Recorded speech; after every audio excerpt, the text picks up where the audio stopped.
Je ne sais pas ce qu'il en a été pour vous, mais personnellement, depuis le soir de Noël, j'ai eu l'impression d'être pris dans un tourbillon liturgique et spirituel. En effet, après avoir fêté Noël, nous avons fait mémoire du premier martyr chrétien, Étienne. Nous avons prié pour les saints innocents massacrés par Hérode. Le 1er janvier, nous nous sommes tournés, confions nos vies et notre année à Marie, la Mère de Dieu. Nous avons honoré le saint nom de Jésus dans une fête qui passe chez nous malheureusement trop inaperçue et qui est pourtant fondamentale. Et aujourd'hui, nous fêtons l'épiphanie du Christ, sa manifestation lumineuse au monde. Je dis lumineuse car, comme vous l'avez remarqué, qu'il s'agisse du texte d'Isaïe ou de l'Évangile, il est question de lumière. Mais cette lumière est le pendant de quelque chose de terrible qui nous guette et qui guette notre monde. Isaïe nous dit « Voici que les ténèbres couvrent la terre ». Mais de quelles ténèbres s'agit-il ? S'agit-il simplement d'un temps gris d'hiver avec des nuages un peu bas, d'un soleil qui tarde à se lever, qui se couche tôt?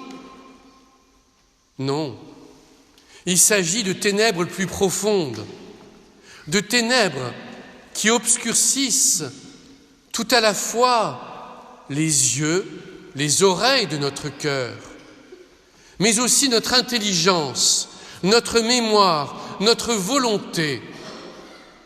Et cette obscurité, cette semaine, je l'ai palpée, elle m'a oppressé. Comme certains d'entre vous le savent, j'ai souhaité commencer ma 20e année de sacerdoce à Rome, afin de prier au sein même du début de notre Église, sur la tombe de Pierre. Et ce que j'ai vu durant cette semaine m'a peiné. Voilà 50 ans que je vais à Rome. Je connais bien cette ville. Elle est magnifique. Dans tous les quartiers de Rome, des églises, parfois sombres à l'extérieur et à l'intérieur, rayonnantes de marbre et de dorure. Mais cette année, j'ai trouvé l'ambiance pesante, difficile. Dans les églises, aucun respect du lieu. Aucun respect. Les uns les autres passaient devant le Saint-Sacrement sans même un geste. Certains n'hésitaient pas à téléphoner dans l'église, à passer plus de temps à prendre des photos qu'à s'agenouiller devant Dieu. Oh, me direz-vous, il s'agit des touristes. Eh bien non, malheureusement.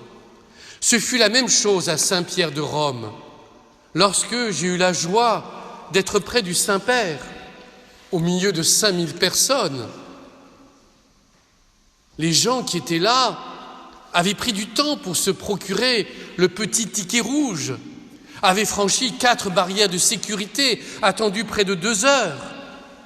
Et là, notamment lors des vêpres solennelles du 31 décembre, on s'attendait à ce que les uns les autres soient recueillis, priant.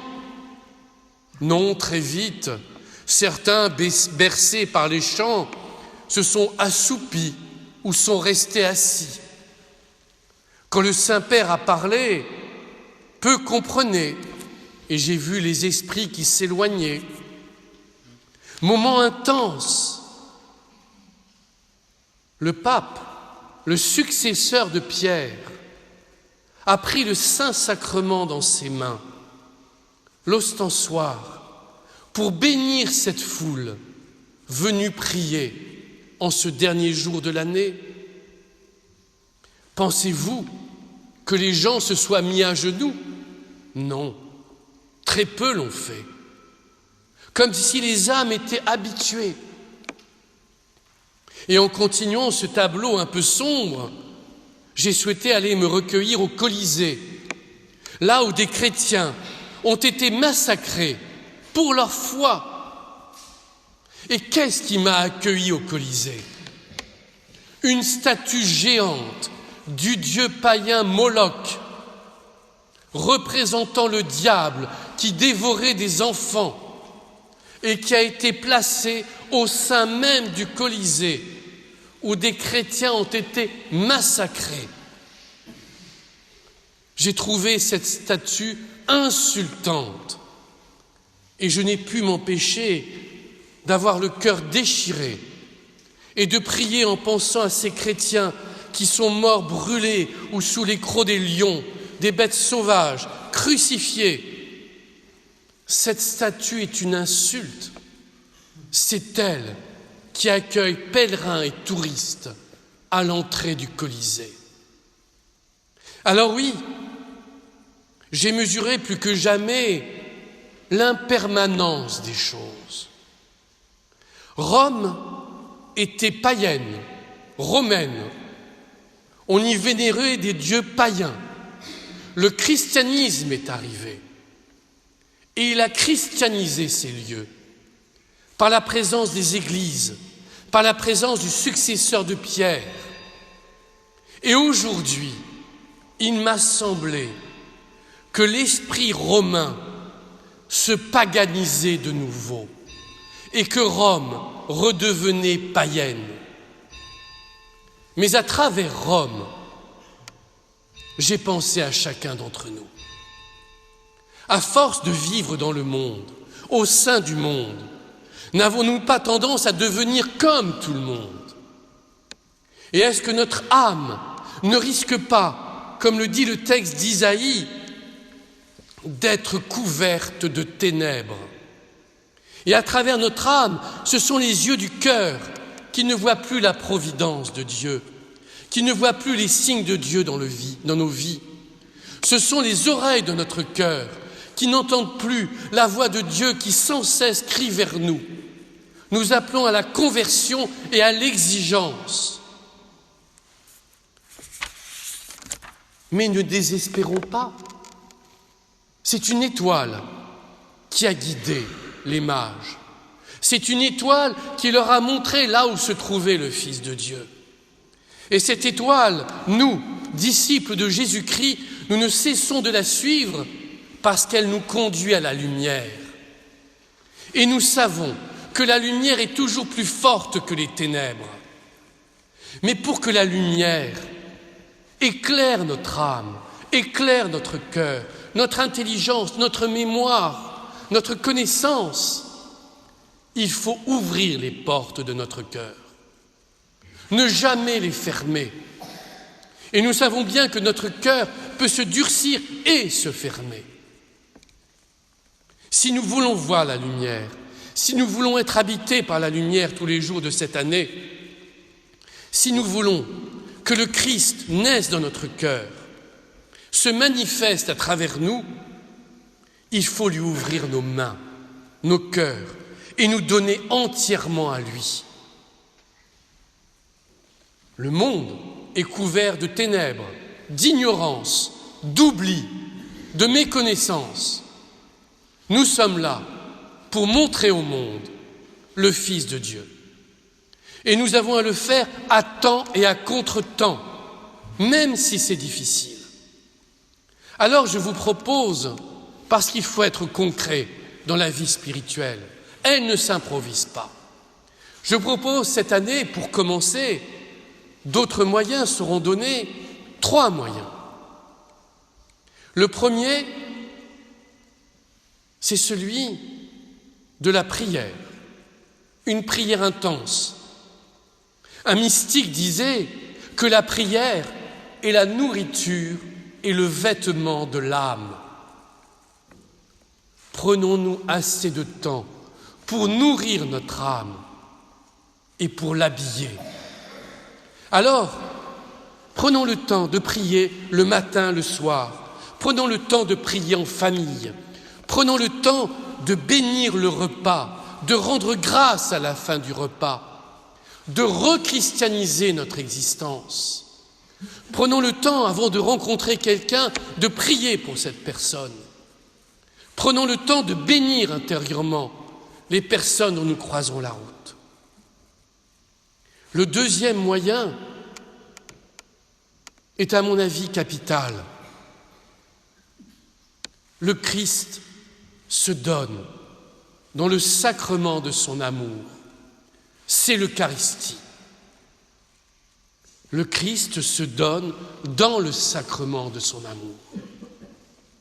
Et nous sommes là pour communier à ce sacrement de l'amour qui nous ouvre les portes de la vie éternelle. Mais en dehors des messes, le Christ est présent dans le tabernacle. Il est présent lors des adorations eucharistiques. Et j'ai été triste de voir que trop souvent, le Saint-Sacrement, qu'il soit exposé ou dans le tabernacle, ne suscite pas notre émotion, ne crée pas en chacun d'entre nous un tremblement sacré. Eh bien, je vous propose cette année de prendre chaque semaine un temps dans une église, devant le Saint-Sacrement s'il est exposé, et malheureusement il ne l'est pas assez en France, ou bien dans le tabernacle, et tout simplement de vous asseoir ou de vous agenouiller devant lui et de rester silencieux. L'adoration eucharistique est fondamentale dans la vie spirituelle. Ce n'est pas nous qui allons voir le Christ dans l'adoration. C'est lui qui nous attend sans cesse. Il attend que nous venions l'adorer. Eh bien, cette année, privilégions cette attitude d'adoration en étant présent devant le tabernacle. Je suis triste de voir des églises vides avec un tabernacle qui attend notre présence. Prière, adoration. La troisième voie que je vous propose, c'est de voir en tout être humain la présence de Dieu. En chaque individu, en chaque personne, même ceux et celles pour lesquels nous n'avons aucune affinité. Chaque être humain est aimé de Dieu. Chaque être humain est désiré de Dieu. Alors oui, commençons cette année, si vous le souhaitez, par ces trois voies. Nourrissons, habillons notre âme par la prière. Adorons notre Seigneur. Reconnaissons en chaque être humain la création de Dieu. Alors, nous serons comme l'est Paul dans sa lecture, ou comme le sont les mages, habités par la joie, habités par la lumière. Le contraire de l'obscurité, c'est la lumière. Le contraire de l'ignorance, c'est la connaissance. Le contraire du désespoir, c'est la joie. Soyons témoins de ces valeurs.